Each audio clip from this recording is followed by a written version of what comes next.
గౌరవ పులివెందుల ఎమ్మెల్యే గారు తీసుకుంటున్న నిర్ణయాలు చూస్తూ ఉంటే నిజంగా ఎప్పుడో అతన్ని పులకేసి అనేవారు, కానీ ఇప్పుడు నిజంగా పులకేసి ఏదో 2 or 4 పెట్టాలి మనం కూడా.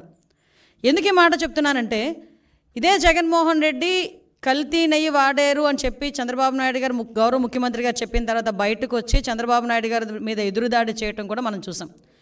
తర్వాత వీళ్ళ తాలూకా వెనకత బ్యాచ్ ఉంటుంది కదా, ఒక భజన బృందం ఉంటుంది కదా, భజన బృందం బయటకు వచ్చి లేదు జగన్మోహన్ రెడ్డి గారు మెట్లు ఎక్కి వస్తారు తిరుమల తిరుపతి దర్శనానికి అని మాట్లాడారు.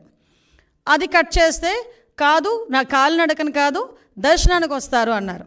ఇదంతా జరుగుతుంది. ఓకే, దర్శనానికి వస్తే రప్పించుదాము, కూర్చోబెట్టి అన్ని గౌరవ మర్యాదలు ఇచ్చి డిక్లరేషన్ మీద సంతకం పెట్టించుకొని అతన్ని తీసుకెళ్ళి దర్శనానికి పంపిద్దామని చెప్పి ఆలయ అధికారుల దగ్గర నుంచి భద్రతా దృష్ట్యా పోలీస్ డిపార్ట్మెంట్ వాళ్ళు అందరూ కూడా అతను రాటుకని ఆహ్వానించారు.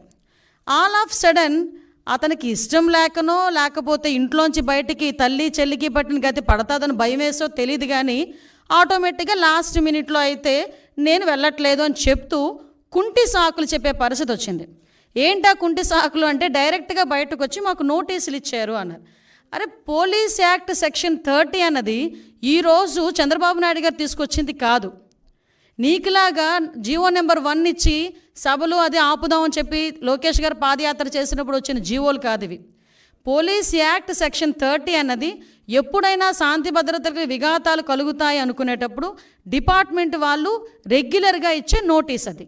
ఆ నోటీస్లో చాలా క్లియర్గా వైఎస్ జగన్మోహన్ రెడ్డి గారు ఆంధ్రప్రదేశ్ మాజీ ముఖ్యమంత్రి 27/9/24, 28/9/24 తేదీల్లో తిరుపతి తిరుమల పర్యటించనున్నారని ప్రభుత్వ అధికారిక సమాచారం ద్వారా తెలిసినది. ఈ పర్యటనలో శ్రీ వైఎస్ జగన్మోహన్ రెడ్డి గారు తిరుమలలో శ్రీ వెంకటేశ్వర స్వామి వారిని దర్శించుకోనున్నారు.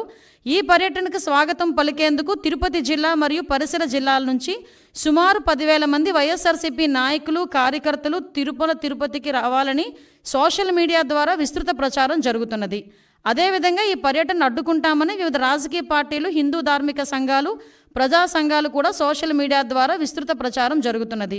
ఈ సందర్భంలో తిరుపతి జిల్లాలో ఉద్రిక్త పరిస్థితులు, శాంతి భద్రతలకు విఘాతం కలిగే అవకాశం ఉన్నది. ఈ పరిస్థితుల వల్ల రాబోయే తిరుమల బ్రహ్మోత్సవాలు మరియు ప్రపంచవ్యాప్తంగా తిరుపతి తిరుమలకు వచ్చే యాత్రికులపై ప్రభావం చూపే అవకాశం ఉన్నది. అదేవిధంగా గౌరవ తిరుపతి జిల్లా సూపరింటెండెంట్ ఆఫ్ పోలీస్ వారు తిరుపతి జిల్లాలో సెక్షన్ 30 పోలీస్ యాక్ట్ను అమలు చేసి ఉన్నారు. కావున తిరుపతి జిల్లాలో ఎటువంటి ర్యాలీలు, సభలు, సమావేశాలు, భారీ జనసమూహాలు ముందస్తు అనుమతి లేకుండా జరుపుటకు నిషేధించబడినది.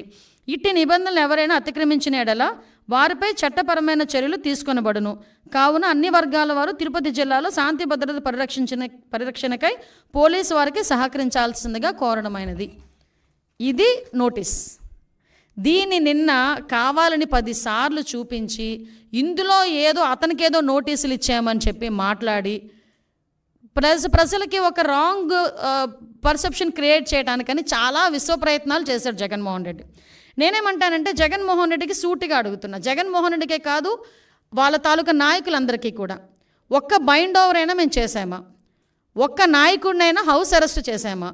ఒక్క నాయకుడినైనా ప్రివెంటివ్ అరెస్ట్ చేసామా? ఒక్క నాయకుడి ఇంటి దగ్గర పోలీస్ పహారా ఏమైనా ఉందా?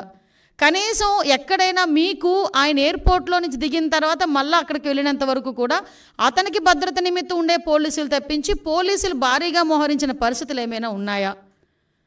అంటే చాలా క్లారిటీగా, క్లియర్గా ఎందుకు మేము ఆ నోటీసులు కూడా ఇవ్వాల్సి వచ్చింది అంటే కేవలం అక్కడ బ్రహ్మోత్సవాలు జరుగుతున్నాయి. ఈ కల్తీ నెయ్యి మీద సిట్ కూడా ఏర్పాటు చేయడం అయింది. ఒక పక్క నుంచి జగన్మోహన్ రెడ్డి మీద ఉన్న కోపంతో కొన్ని మంది ధార్మిక సంఘాలు కూడా కొన్ని సోషల్ మీడియాలో మొత్తం కొంతమంది మెసేజ్లు ఫార్వర్డ్ చేసుకున్నారు.